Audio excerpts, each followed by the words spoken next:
is not a finished product. This is something that is very much work in progress, and the reason why we want to speak to you all today is because we want more people involved and we want to know what you're doing relevant as well. So please help come and join us in the exhibition afterwards. A quick introduction to the team. Eric Nitsch, I think, is possibly a name that is known to many of you already. Unfortunately, he can't be with us in person, but we want to highlight his involvement. It's really him that brought us together around this topic, particularly a year or so ago when at Republica and Fab gathering in Czech Republic, we started some conversations about this. Eric is someone with decades of experience in mesh networks and I don't know what else. Oh, open hardware. Yeah. That's the one. And my colleague Vicky will talk to you very shortly. Vicky, I first met nearly a decade ago here in Berlin, but at the time she was driving the Global Innovation Gathering bus around East Africa, and more recently has been leading the Tolokar project in Ukraine. Again, working with makers and mobile makers in conflict response. Timm, probably more of you know already also. Again, I met him here in Berlin when he was demonstrating the ASCO Tech at Rogue Gallery, which is a kit together over years of work with displaced people, displaced camps there. So teaching people in camps to be able to repair and maintain software, electronic stuff, open hardware. And then I come from a background of having worked with an NGO in post-crisis, post-disaster zones across the Middle East. And so, oops, nope, sorry. So why did we come together? So 75% of disaster preparedness work is investment savings, and with up to 93% of time saved. Only 5% of disaster spending actually goes to preparedness. And in a time where we're facing so many cutbacks, especially for funders, I think working out how we spend that money well is critical, especially at a time where we're facing an increasing number of disasters and conflicts. And in COVID-19, we saw a brilliant example of how makers can come together to solve problems in crisis, how designs can be shared globally, then localized and produced. However, I think it's fair to say that was a responsive response. And what we want to look at is how we go into preparedness, and particularly for challenges where there may not be an internet connection, whether it's because of natural disaster or security situation. People won't have the connectivity that we actually had throughout COVID. So, what do we want to see? So, next slide. What we want to have is we want to have those tools, the tools for production, software, designs, for people to be able to produce what they need where they are. To do this, we know that we'll need education resources, we'll need documentation standards, and what we also want to have that kind of resilient communications, distributed networks so people can communicate with the area they're in, no matter what. So, the very much one way that we see this working is we have a sort of tech stack called MARC. And we see that being something which is co-created with makers globally, but it's localized for the local area. And you'd have some central maker space, which is connected to everything that's going on globally, but also connected locally, that in the event of disaster where you're cut off, you would still have this local communication. And going into that, we have questions about the Mark I, about how it's set up so that it's already available in the hardware that spaces have. Ooh, oh. We have questions about how we continue to document what is localized, what is made locally, and that's fed back to the others. And also how we are going to what do we actually need for crises? What are these things that we should be preparing in advance? And with that, I'll over.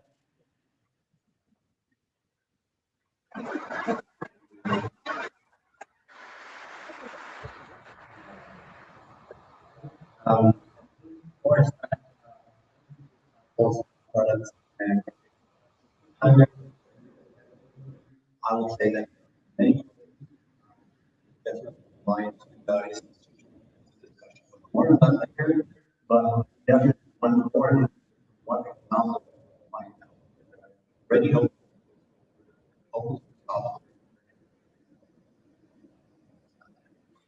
I'll start for right. So already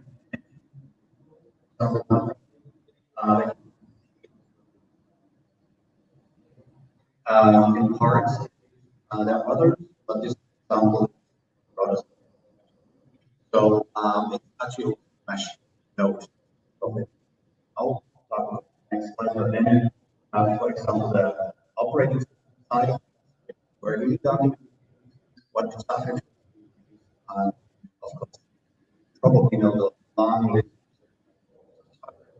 I think there are many things that you can already figure out. Design, document on our potential biggest, for example, which is maybe more running network as well, for collaborative work. Sure, just had a meeting today beyond the open know-how. So talking about standards, talking about search engines, we're talking about linked data. If you are in that, person to look for, definitely this is a set of things we need to figure out what exists out there, how we can collaborate. One thing that I was in foundation, so maybe an example in general for software that is like Straight T-Fit and so on. So what software can engineers use in order to collaborate on open formats and open technology, right? So that's kind of the question behind this. And I think this is also a very relevant component when we're talking about nuclear emergency response. Last but not least, maybe the hardest part about all this is like how to actually create physical products and tools and toolkits. Here, just two names, the Absolute and the Open Lab Starter Kit. There's also a little bit the dimension that we are talking about. Small kits that are more for learning, tinkering, solving small problems, fixing things, repair things. You can have a look on these kits also at the table that exhibit. But the Open Lab Starter Kit goes bigger, like big machinery that you can use in a tablet and so on. Both are actually applied around the globe already, but I'm pretty sure there are more. So this is kind of the scope that we're talking about, right? So to dive a little bit in one of these examples, the NIM that I mentioned, this is where you can look it up, is a node in a network for a mesh network. You can either use it locally and then have a local network.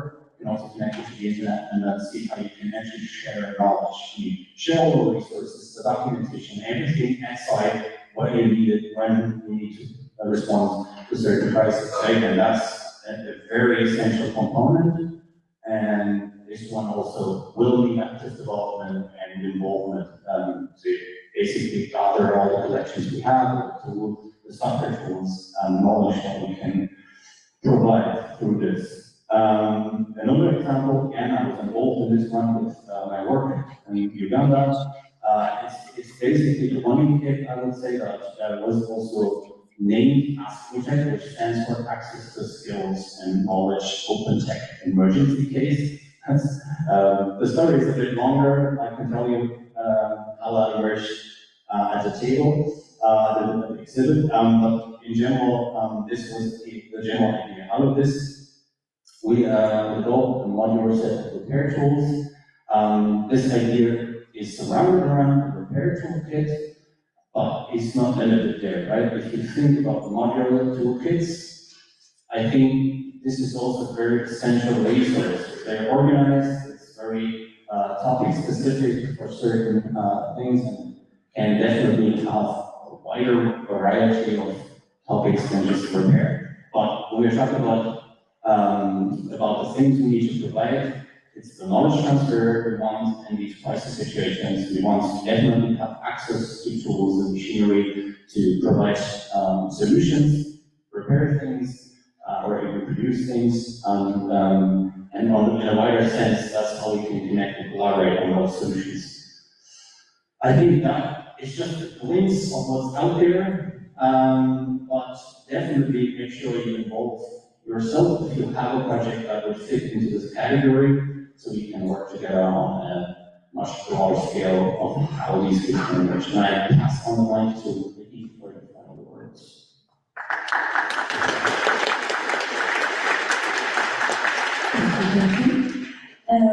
So we're still in the what is there so far category, and we've heard about software and hardware and standards and everything. The most important thing, as we all know, is the community, because they are the ones that decide what they actually want to have on their box and their repositories, and they're the ones who actually are going to prepare and respond to any type of disaster. And so here are a few examples of what's going on in this field, or what has been going on in this field that we know of. Again, it all comes with the, this is what we know of, that we're comfortable to speak about. Please tell us more. So CADOS is a Berlin-based medical and technical response organization. They are currently working in Ukraine, Gaza, and Sudan.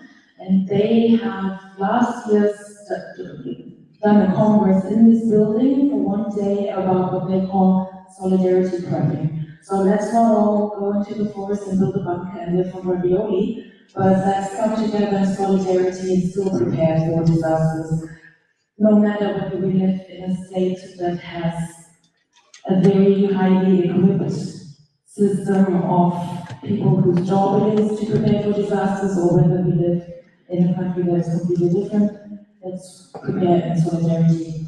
One example from Ukraine that I learned about during the Toloka project is that from Ostrov, a beautiful makerspace in Kiev, if you ever happen to be there, they really were a community center where people came together. When there was no electricity, they put 10 car batteries in a row to provide electricity. When there was no heating, they figured out ways to heat directly the 3 rooms that the community was gathering in, etc., etc. The Ausland community that Tim and I worked with for years through the road agency is a beautiful community who are always, like throughout 8 years of projects, they've dealt with the disaster of the war in South Sudan. Some of them are now refugees in Uganda, and that's where the Asperger comes from, because they were not prepared well enough, and so they needed to respond quickly. And then Susan has worked for Field Ready, like she said, in Nepal after the earthquake in 2015, on Solomon Islands right now, in Iraq after the war there. Amazing examples of how makerspaces and communities can prepare and respond to disasters. So this is happening. Again, these are just a few examples that we know of. And one thing for the Berliners, I wanted to put it here because I don't know much about it, but I read about it recently. Apparently there's an innovation hub Brasilia being set up at Ostbahnhof, together with the Berlin firefighters and a few other of these very official organizations. I'm very curious if anybody knows more, please find me. Where are we at? So, like Susan said, Eric brought the 3 of us together last year, and we organized a workshop with 15 participants sponsored by the Offline Internet Consortium on enhancing disaster preparedness through offline first distributed manufacturing, which is a mouthful. It was basically people from disaster preparedness, from making, and from communication. So where in this nexus are good spaces to do stuff? And the kits, we call them Make Emergency Kits. By now, like when I handed the talk for Oshawa, by now we call them Make Resilience Kits, or MARC, which is what we wrote a proposal about this year to the GIG Fund, the Global Innovation Gatherings funding for member projects, kindly supported by the Judith Newsom Foundation. And we won. So we now have a small budget to build 3 pilots in 3 locations around the world. 2 of them will be in the Global South, and 1 will be Eric's house, to build the MARC. And yeah, now we're here, so you see we're quite at the beginning. And this is how we think we want to do what we do. Again, open the discussion. We're going to build these 3 pilots at least. If you want to build more, let us know. We just don't have more funding, so let's find ways. We want to attract attention. So, get more communities interested, get more people to share their knowledge and skills. We want to figure out how does this idea make more sense for most people? Maybe it doesn't need to be boxes and kits, maybe it needs to be a smartphone app. We don't know yet. We want to curate the hardware, software, and content. And there the biggest question is, what should be different and what should be the same in different communities? If you live in the desert, you probably need different things to prepare for disaster than when you live on the coast, etc. Then a more technical thing, and I'm surprised that that's not solved yet, but we need to ensure that the content updates every month, right? Or we have them like regularly, so that the oldest possible content you have is 30 days old. And also that dead links are deleted. But I see that very often that it's outdated, it's dead links, and then you can't use the repository so well. And also Susan and I figured that out, like when you go to the Nimble build, it says, as the first step, to please make sure you install the latest version of Ubuntu on your machine. I would not be able to do that. Yes, I know I would be like, there's plenty of help out there, but if the world depends on me being able to do this, I need a link back to how does Linux work, how does Ubuntu work? You know, that's what I mean. Like, we have to think that we have to go and research back from where you guys are, and maybe even from where I am. Maybe I have to think of my mom as a persona, I don't know, but we have to think about this. And most importantly, we want to iterate together. If you're slightly annoyed that we didn't mention you now, please come and find us. We're very happy to mention you every next time we talk about this. If you think, people, this is a ridiculous idea, I have a much better one, please find us. If you think this is awesome, let's talk more, please find us. If you, I don't know, if you just want to say, I have this little thing that I would like to ask, please find us. We actually have a table in the room as next to the coffee, so you'll find it, just follow your notes, and we'll be there today. And also, aside from the Discord, Wahoma, the Nimble mothership, has a Discourse. If you scan this QR code, you're kind of automatically invited to the Discourse. You do need a profile because Eric doesn't want to make it completely open. Again, I don't know how Ubuntu works, so I don't know what the pros and cons of open and closed services. Please come and meet us. Come and meet us at our table. And one little thing, we'll definitely be back here at 12:40 because then Nathan is talking about one of the things that we definitely think should be part of MARC, and that's the open source hardware manager. Thanks, 1 minute left, we are done. Thank you very much.